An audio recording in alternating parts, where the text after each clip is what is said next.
Pakistan aesthetic hair transplant centre, hydra white treatment, جلد کی دلکشی اور نکھار کا ابتدائی علاج، نامور aesthetic consultant doctor Hanif Saeed کی زیر نگرانی۔ Pakistan aesthetic hair transplant centre, جہاں خوبصورتی بولتی ہے۔ فون 0341 000 6060 0345 210 5338۔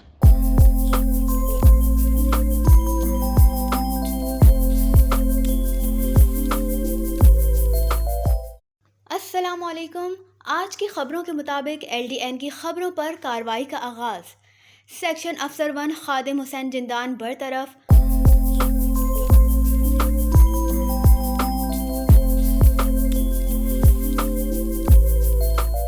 السلام علیکم۔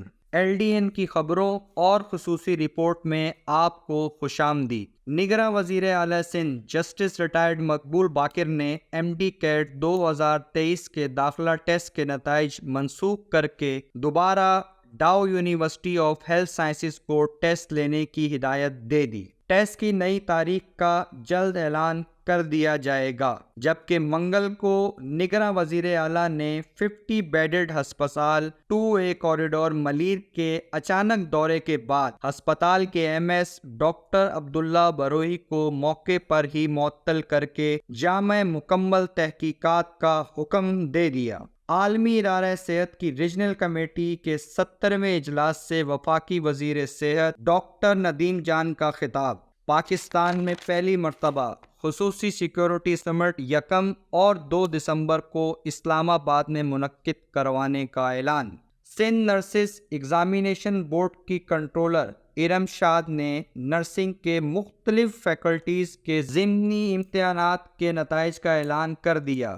پاکستان میں 3 کروڑ افراد نفسیاتی امراض میں مبتلا ہیں۔ 10 اکتوبر کو عالمی یوم ذہن صحت کے موقع پر ڈائریکٹر اربن نفسیاتی و منشیات اسپتال کے ڈائریکٹر سید صلاح الدین کا انکشاف، جبکہ سابق حکومت سندھ کے حیرت انگیز طور پر حکومتی سطح پر قائم کی جانے والی مینٹل ہیلتھ اتھارٹی کا چیئرمین کسی ماہر نفسیات کو بنانے کے بجائے سیاسی بنیاد پر اپنی جماعت کے سینیٹر، جو پروفیشنل طور پر سرجن ہیں، ڈاکٹر خواجہ عبدالکریم کو بنا دیا۔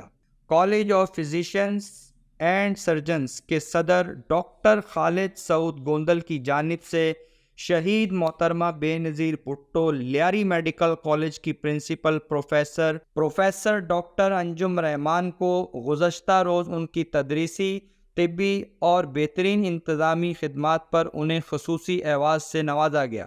جناح سندھ میڈیکل یونیورسٹی کے متنازع وائس چانسلر پروفیسر امجد سراج میمن نیب زدہ نکلے۔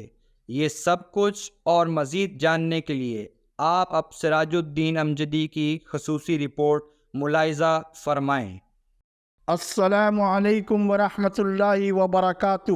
میں ہوں سراج الدین امجدی۔ الحمدللہ MD کیٹ 2023 کی 8 ستمبر کو پرچہ آؤٹ ہونے کی جو خبر LDN نے بریک کی تھی، حکومت سندھ کی تحقیقاتی کمیٹی کی رپورٹ کی روشنی میں بالآخر کئی روز کی تاخیر کے بعد نگراں وزیر اعلیٰ سندھ جسٹس ریٹائرڈ مقبول باقر نے آج 10 اکتوبر کو اس کا نتیجہ سنا دیا ہے، جس کے مطابق 10 ستمبر کو جناح سندھ میڈیکل یونیورسٹی کے متنازع وائس چانسلر پروفیسر امجد سراج میمن کی نگرانی میں ہونے والے MD کیٹ 2023 سندھ کے داخلہ ٹیسٹ کو منسوخ کر دیا گیا ہے، اور وزیر اعلیٰ سندھ کی ہدایت کے مطابق دوبارہ داخلہ ٹیسٹ لینے کا کام یونیورسٹی آف ہیلتھ سائنسز کو سونپتے ہوئے جلد داخلہ ٹیسٹ کے انعقاد کی نوید بھی سنائی گئی ہے، لیکن وزیر اعلیٰ سندھ نے معلومات کی رسائی تک کے قانون کو نظر انداز کرتے ہوئے نہ تو رپورٹ کو منظر عام پر لانے کی کوئی ہدایت دی، بلکہ میں یہ کہوں تو بیجا نہ ہوگا کہ انہوں نے مفاد عامہ کی ایک تحقیقاتی رپورٹ کو خامخواہ سر بستہ راز رکھ کر نہ تو متاثرہ امیدواروں کو مطمئن کرنے کی کوشش کی گئی بلکہ میڈیا کو بھی اس اہم ایشو سے دور رکھا گیا۔ جس طرح تحقیقاتی کمیٹی نے مینڈیٹ کے باوجود ذمہ داروں کا تعین نہیں کیا، اسی طرح نگراں وزیر اعلیٰ نے بھی بڑی خوبصورتی سے اس بنیادی معاملے سے اپنے آپ کو دور رکھ کر منصف ہوتے ہوئے انصاف کے تقاضوں کو پورا نہیں کیا ہے۔ جب تک معاشرے میں بڑوں سے جزا و سزا کا سلسلہ شروع نہیں ہوگا، اس ملک کے بے اختیار عوام سانحات سے دوچار ہوتے رہیں گے۔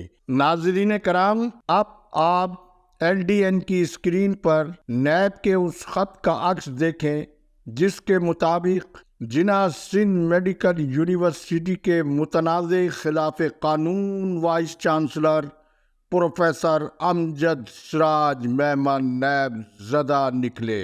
ناظرین کرام، یہ وہی میگا کرپشن ہے ہیپاٹائٹس پروگرام کا جس کا ذکر میں اس سے پہلے بھی کئی بار کر چکا ہوں۔ یہ پروگرام 2008 میں سابق وزیر اعلیٰ سندھ سید قائم علی شاہ کی وزارت اعلیٰ کے دور میں یہ پروجیکٹ شروع کیا گیا تھا، جس میں جیل میں آصف علی زرداری کی فیزیو تھراپی کرنے والے دبیر الحسن خان سمیت دیگر ملوث افسران کی تفصیلات بمحض ثبوت آج بھی میرے پاس موجود ہے۔ جو لوگ ہیپاٹائٹس پروگرام کے اندر کرپشن اور کمیشن کے سنگین الزامات کے تحت نیب کی زد میں رہے ہیں، مجھے نہیں معلوم کہ نگراں وزیر اعلیٰ نے پرچہ آؤٹ کے کروڑوں روپے کے مذکورہ مالی اسکینڈل کے لیے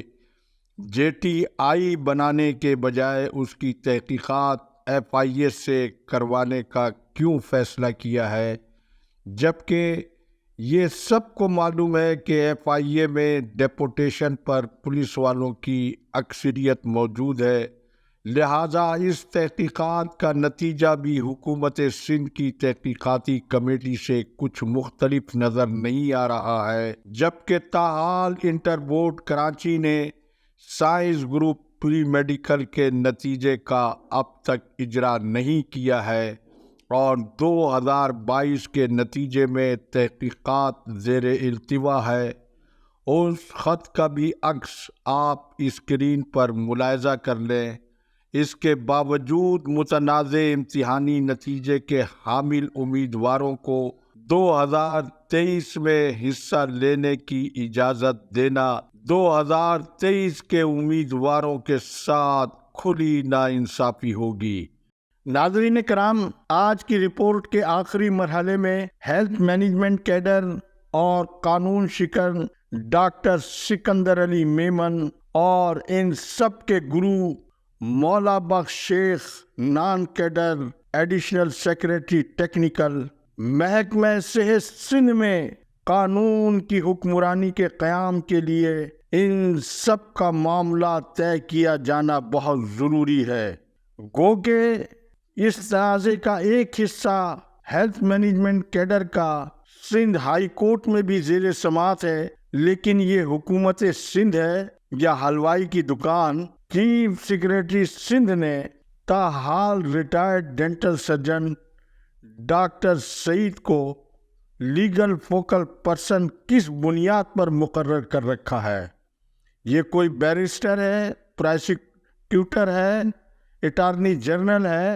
سماعت کے موقع پر ڈاکٹر سکندر علی میمن ڈاکٹر سعید کے کان میں بات کر کے بغیر سماعت کے اگلی تاریخ لے کر اپنی غیر قانونی ترقی کے لیے مسلسل محکمہ صحت سندھ کو بلیک میل کر رہا ہے، بلکہ دہشت گردی کے خلاف آپریشن کے اس دور میں کراچی پولیس سرجن کی اہم انتظامی اسامی ڈاکٹر سکندر میمن کی ذاتی دوستی پر اضافی چارج پر ڈاکٹر سمیہ پولیس سرجن کی پوسٹ کی مراعات و سہولیات انجوائے کر رہی ہیں، اور 20 گریڈ کا سینئر ڈاکٹر علی میمن ڈاکٹر سمیہ کے ماتحت ملازمت کرنے پر مجبور ہے۔ گریڈ 20 کے کتنے ڈاکٹرز آج تقرری کے منتظر ہیں؟ اس کے لیے ہماری تحقیقاتی ٹیم کی جانب سے ایک تفصیل جمع کی گئی ہے، وہ انشاءاللہ کل ہم آپ کو بتائیں گے۔ اس کے ساتھ ہی doctors action committee doctor Abdul Halim تھیبو کی سربراہی میں کیا کر رہی ہے، وہ سب کچھ بھی بتائیں گے۔ اللہ حافظ۔ پاکستان زندہ باد۔ عوام و افواج پاکستان پائندہ باد۔